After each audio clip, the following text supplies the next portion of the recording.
जय हिंद फ्रेंड्स, मेरा नाम अजीत सिंह और ये मेरा यूट्यूब चैनल आप देख रहे हैं दद्दा की खरी खरी। बहुत दिनों से मैं अपने अन्य एक्टिविटीज़ में बिजी था। इस बीच मैंने बहुत ज़्यादा ट्रैवल किया और मैं बहुत उत्तराखंड, हरिद्वार, ऋषिकेश में बहुत लंबे समय तक थोड़ा सा घूम के आया। कुछ छोटे मोटे काम थे वो किए।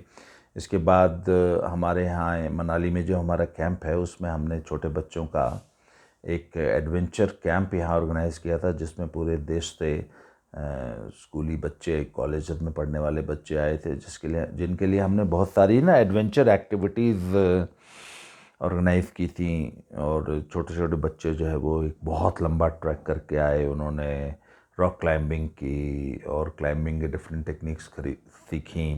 उसके बाद उन्होंने रिवर क्रॉसिंग की। उसके बाद और बहुत सारी एडवेंचर एक्टिविटीज़ हुई।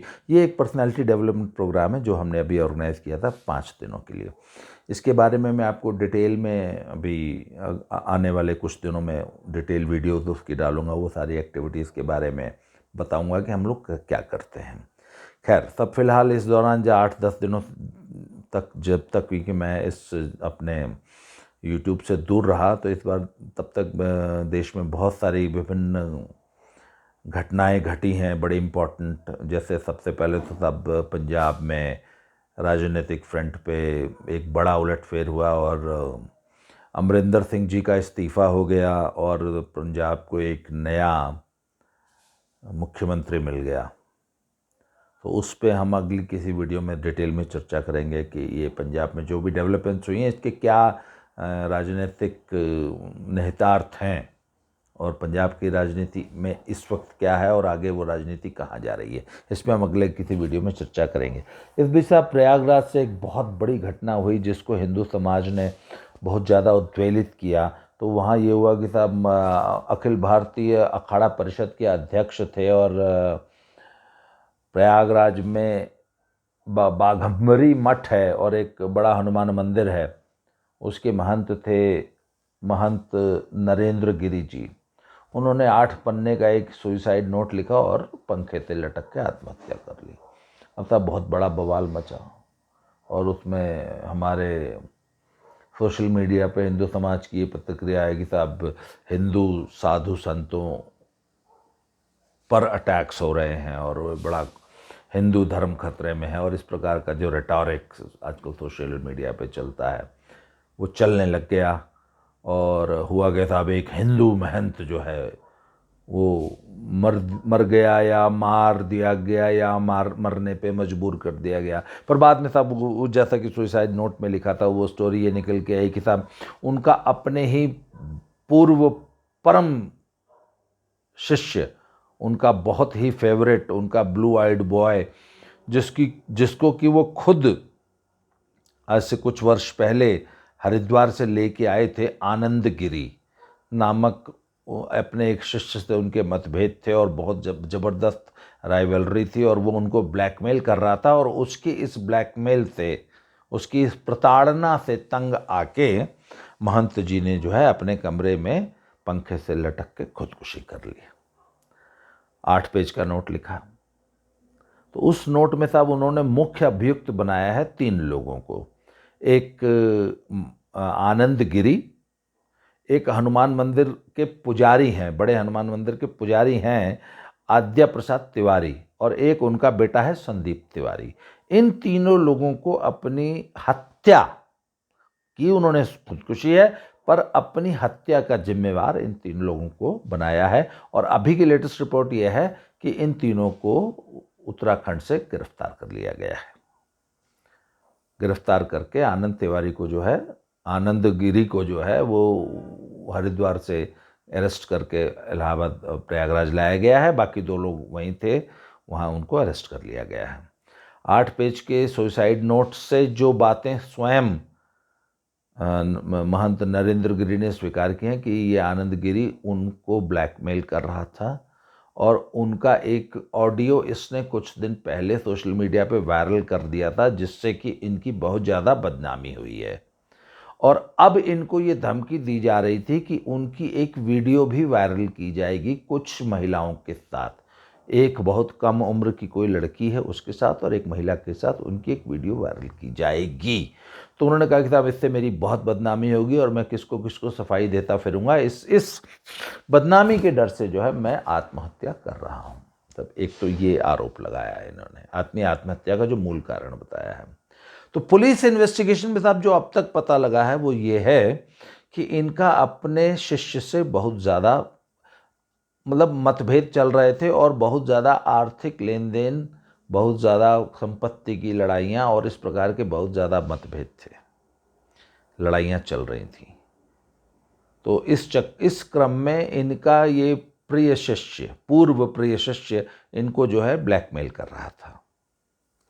इस शिष्य का इतिहास जब हम टोलते हैं आनंद गिरी का, तो इसकी आज उम्र लगभग 40 साल है और सोशल मीडिया पे इसकी बहुत सारी फोटोग्राफ्स और वीडियोस इस वक्त तैर रही हैं जिसमें ये अपना बहुत ही फ्लैशी लाइफस्टाइल, फ्लैशी मतलब बड़ा तड़क भड़क वाला, मतलब सन्यासी होते हुए भी, है ना, वो बड़ा मतलब बड़े स्टाइलिश कपड़े और चश्मे और मोटरसाइकिल पे और बड़ी बड़ी महंगी कारों पे और प्राइवेट जेट्स में, और एक जेट में, एक हवाई जहाज़ में ये बैठे हैं, इनके सामने गिलास में कुछ ऐसा पेय पदार्थ रखा है। तो कुछ लोगों ने कहा दारू पी रहे हैं, तो उन्होंने कहा नहीं साहब दारू नहीं, ये तो एप्पल जूस है। खैर साहब वो एक प्राइवेट जेट में उड़ान भर रहे हैं और दुनिया भर में घूम रहे हैं और बड़े स्टाइलिश मॉडल्स की तरह फ़ोटो खिंचा रहे हैं, बाकायदे हेयर स्टाइल वे स्टाइल, मतलब बड़ा, मतलब कुल मिला के बड़ा वेल ग्रूम्ड पर्सनैलिटी जिसको बोलते हैं ना।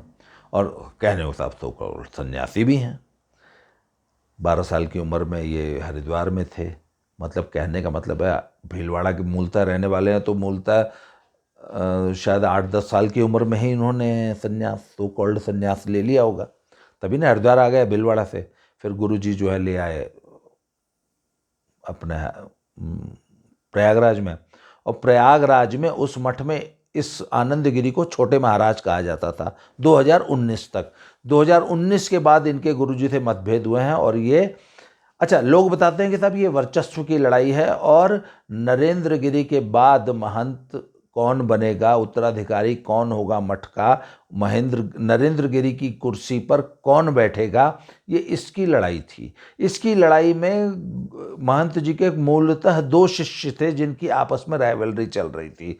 पहले ये आनंद गिरी गुरु जी का फेवरेट था, बाद में बलबीर गिरी नाम का एक और सो कॉल्ड सन्यासी इनका फेवरेट हो गया, और क्योंकि आनंद गिरी से इनके जो है मतभेद हो गए। तो अच्छा, अभी भी जब उन्होंने सुसाइड किया तो उस 8 पेज के नोट में बलबीर गिरी को अपना उत्तराधिकारी वो नियुक्त कर गए हैं, और इसी उत्तराधिकार की सारी लड़ाई थी। और पहले इस गद्दी का जो वारिस था एक्चुअली वो था आनंद गिरी, पर फिर बताते हैं कि साहब लाखों करोड़ों का लेन देन था और जमीन की लड़ाइयाँ थी, कुछ ज़मीन बेची थी, कुछ कब्जा था, मतलब बहुत सारी चीज़ें थी। मठ की बहुत सारी ज़मीन बेची गई थी, उसके पैसे की लड़ाई थी, वर्चस्व की लड़ाई थी। इस लड़ाई में जो है, इस राइवलरी में आनंद गिरी जो है वो गुरुजी के नज़रों से उतर गए और उनसे दुश्मनी हो गई। तो जब दुश्मनी हो गई तो चेला जो है गुरु को ब्लैकमेल करने लग गया। पहले ऑडियो रिलीज़ किया और अब वीडियो रिलीज़ करने की तैयारी में था। अब साहब बात यह है कि इस प्रकार की जब फर्जी वीडियोस या फोटोग्राफ्स मॉर्फ रिलीज़ की जाती है तो पब्लिक इतनी बेवकूफ़ नहीं है, वो तो 1 सेकंड में पकड़ लेती है। आम आदमी भी आजकल पकड़ लेता है कि ये वीडियो या ये फोटोग्राफ फर्जी है या मॉफ्ड है। नहीं तो एक्सपर्ट्स तो बैठे ही हैं, वो 1 मिनट में बता देंगे कि साहब ये वीडियो फर्जी है गुरुजी का। गुरुजी तो सन्यासी आदमी हैं, सब ब्रह्मचारी हैं, इनका महिलाओं से क्या लेना देना। परंतु गुरुजी इतने डर गए अपनी वीडियो लेके और अपनी बदनामी को लेके कि उन्होंने खुदकुशी कर ली। सन्यासी होते हुए भी साहब खुदकुशी कर ली। सन्यासी होने के बावजूद उनको इज्जत मान मर्यादा का इतना लोभ था, इतना डर था, लोक लाज से इतना डरते थे। सन्यासी लोग वैसे कब से यश अपयश मान सम्मान इसकी परवाह करने लग गए। जो सन्यासी आज भी यश अपयश के कुचक्र में फंसा हुआ है वो काय बात का सन्यासी भैया।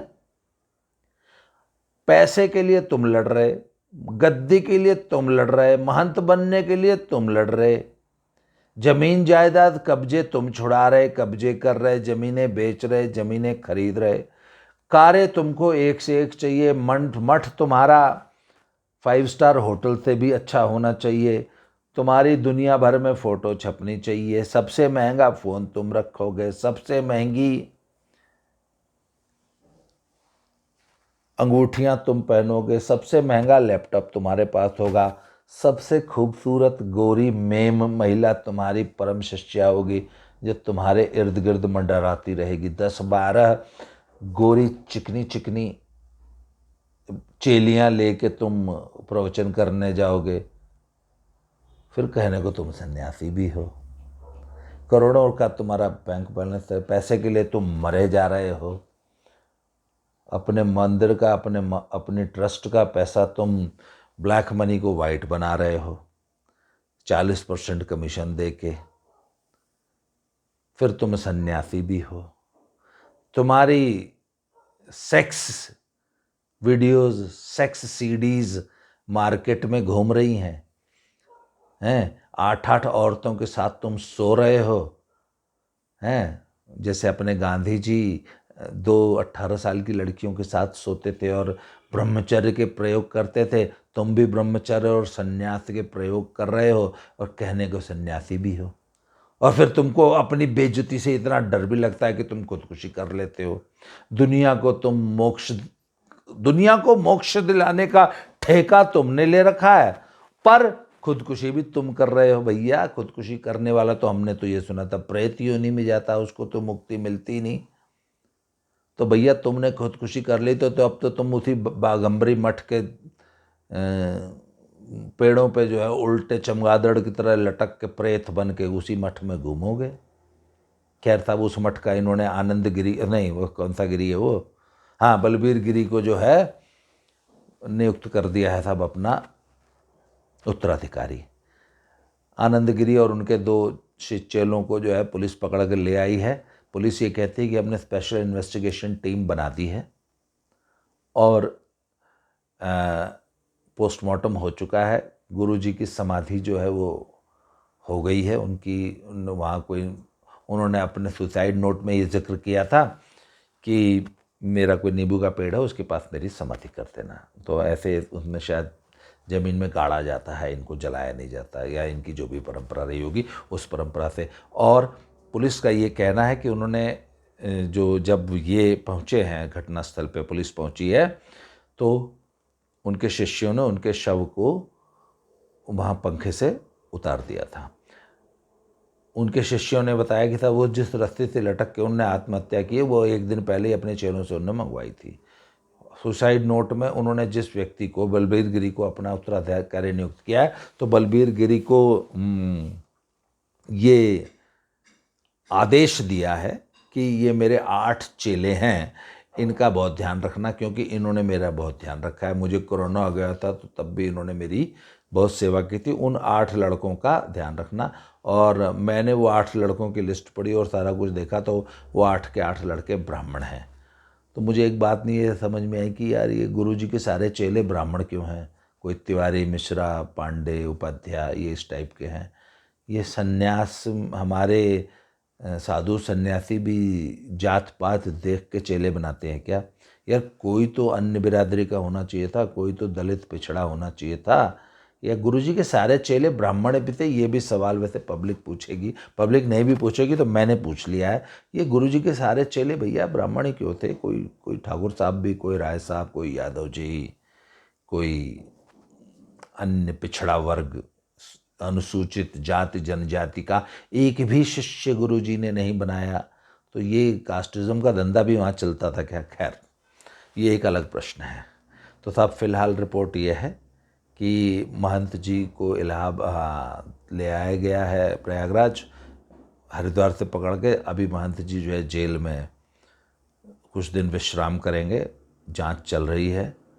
और उनके बारे में एक और बात पता लगी कि उन्होंने जब वो आए थे इलाहाबाद तो BHU से और संस्कृत विश्वविद्यालय से संस्कृत की और योग की और वेद वेदांग की शिक्षा ली थी, और किसी यूनिवर्सिटीज़ में विजिटिंग प्रोफेसर हैं योग के। कैसा पढ़ाते होंगे, ठीक है, योग याद कराते होंगे। बहुत सारे योग गुरु हमने देखे, एक नया योग गुरु है। और गुरुजी, ओरिजिनल गुरुजी जो हैं, उनके बारे में कुछ लोगों ने ये आरोप लगाया है कि गुरुजी तो लिखना पढ़ना जानते ही नहीं थे, वो तो सिर्फ साइन कर पाते थे। मतलब कनफुकवा गुरु, लिख लोढ़ा पढ़ पत्थर थे महंत जी। तो ये हमारे इतने बड़े पद पे, अखाड़ा परिषद के अध्यक्ष, और लिख लोढ़ा पढ़ पत्थर, मतलब लिखना पढ़ना भी नहीं जानते थे। तो क्या वेद वेदांग, क्या उपनिषद पढ़े होंगे भैया, क्या पुराण बाँचे होंगे, क्या गीता रामायण पढ़े होंगे, जो लिखना पढ़ना नहीं जानते थे, और क्या लेक्चर देते थे। खैर मैंने उनका कभी लेक्चर सुना नहीं, तो उन पर ऐसे आरोप हैं कि लिखना पढ़ना नहीं जानते थे। पुलिस को ऐसा भी, कुछ लोगों ने ऐसे बयान दिए हैं कि जिस कमरे में उनका शव पाया गया उसमें तो वो सोते भी नहीं थे। तो ऐसी भी आशंकाएं लोगों ने व्यक्त की हैं कि साहब ये कहीं हत्या करके तो शव नहीं लटकाया गया है। पर पुलिस ने जो प्रथम दृष्टया जो जांच की है उसमें बताया गया है कि नहीं, ये आत्महत्या का ही केस लग रहा है। और हालांकि जब डिटेल्ड पोस्टमार्टम रिपोर्ट और फॉरेंसिक जांच हो जाएगी तो उसमें एक्चुअल पता लगेगा। पर अभी तक पुलिस इसको आत्महत्या का केस मान रही है। पर आत्महत्या के लिए मजबूर किया गया है वो महंत जी को, ये उस सुसाइड नोट से क्लियर है, आगे जांच में पता लगेगा। और जैसा कि आजकल हमने देखा है कि पुलिस इस प्रकार की जब सीडीज़ वीडीज़ की, जब भी अभी पीछे 2 डीएसपी साहब लोगों की सीडीज़ मार्केट में आई थी, है ना, वो कानपुर वाले डीएसपी साहब की आई थी अपनी पुलिस कांस्टेबल के साथ। तो पुलिस ही ऐसी भी इस प्रकार की, जब ये रंगीन सीडीज़ होती हैं ना इन्वेस्टिगेशन में, तो पुलिस ही रिलीज़ कर देती है। तो मुझे तो पक्का भरोसा है कि 2-4 दिनों में महंत जी की सीडी, जिस सीडी का वो जिक्र कर रहे हैं ना, वो अपने आप ही मार्केट में आ जाएगी। कोई ना कोई पुलिस वाले रिलीज़ कर देगा सब। तो पब्लिक खुद देख लेगी कि महंत जी पे जो आरोप लगे थे वो सच्चे थे या झूठे थे। तो साहब आज की रिपोर्ट यह है कि महंत जी की समाधि हो गई है। नए महंत ने, आनंद बलवीर गिरी ने टेक ओवर कर लिया है। अब वो उनकी करोड़ों रुपए, अरबों रुपए की जो संपत्ति थी और उनकी जो लाखों करोड़ों रुपए की जो गाड़ियाँ थी, अब उनका उपभोग वो करेंगे। पर इस पूरे प्रकरण ने ना एक सवाल खड़ा कर दिया सब आपके, कि आप 10 साल के बच्चे को आप संन्यास दिला देते हो। 10 साल का बच्चा जो है ये संकल्प ले लेता है कि मैं सन्यासी बनने जा रहा हूँ। 10 साल का बच्चा जानता है सन्यास क्या होता है, विरक्ति क्या होती है। गृहस्थ आश्रम का त्याग कर तमाम सांसारिक सुख सुविधाओं से का त्याग कर सन्यास ले लेना, ये कॉन्सेप्ट क्या है, ये 10 साल का बच्चा जानता है क्या। इसलिए हमारे जो सामाजिक व्यवस्था है उसमें तो कहा गया है कि नहीं भैया, 25 साल ब्रह्मचर्य, 25 साल गृहस्थ, 25 साल वानप्रस्थ के बाद संन्यास का प्रावधान है। पहले पढ़ो लिखो, फिर 25 साल गृहस्थ, विवाह करो, संतति पैदा करो, उसको समाज का अच्छा नागरिक बनाओ, समाज की सभी जिम्मेवारियों का निर्वहन करो, समाज की सारी सुख संपत्तियां भोगो, उसके बाद धीरे धीरे उनसे विरत हो। 25 साल तक समाज और परिवार में दोनों में बराबर रहते हुए वानप्रस्थ जियो। उसके बाद विरक्ति पैदा होगी एट द एज ऑफ 75। 75 के बाद सन्यास का प्रावधान है। और किसी को भी डायरेक्ट सन्यास लेने का प्रावधान नहीं होता, और सख्त मना किया गया शास्त्रों में क्या है, डायरेक्ट सन्यासी नहीं बनना है। और बहुत कम लोगों को ही डायरेक्ट सन्यास दिलाया जाता है, और जितने लोगों को दिलाया गया है 99% फेल हुए हैं। कोई विरक्ति नहीं होती, कोई ब्रह्मचर्य नहीं होता। एक नंबर के छिनरे लबार, एक नंबर के चरित्रहीन लोग हैं जो कि, अरे भैया गृहस्थ की तो एक पत्नी होती है ना, इन लबारियों को तो ये तो ग्रुप सेक्स और ऑर्गीज के लिए मशहूर हैं। हमारे आपके जितने बाबा जी लोग जेल में है ना, ये सेक्स केसेस में सब ऑर्गीज कंडक्ट करते थे अपने मठों में, उन पे ऐसे आरोप हैं। तो ये जिन लोगों को आप भरी जवानी में सन्यासी बनाते हो ना, वो सब नाम के सन्यासी होते हैं। तब ये ज़िंदगी के फल मज़े ले रहे हैं सन्यास के नाम पे हमारे आपके पैसे से। तो सब इन बाबाओं से बचो और इन फर्जी सन्यासियों को एक्सपोज करिए।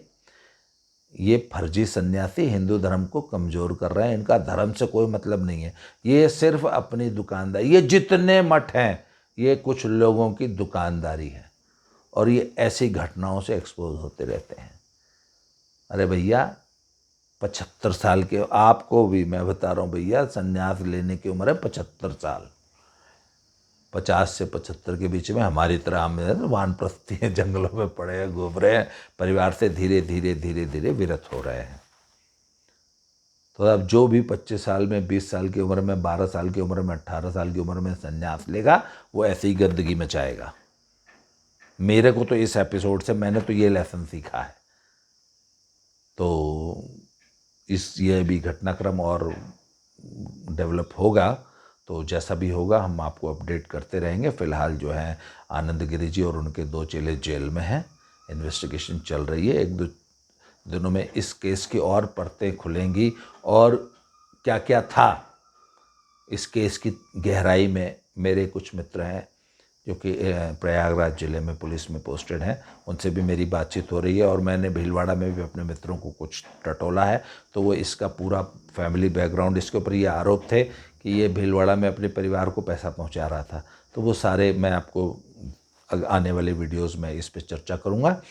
आज के लिए इतना ही। बहुत बहुत धन्यवाद। Thank you very much. बहुत जल्दी अगले वीडियो में फिर से मिलते हैं। Thank you.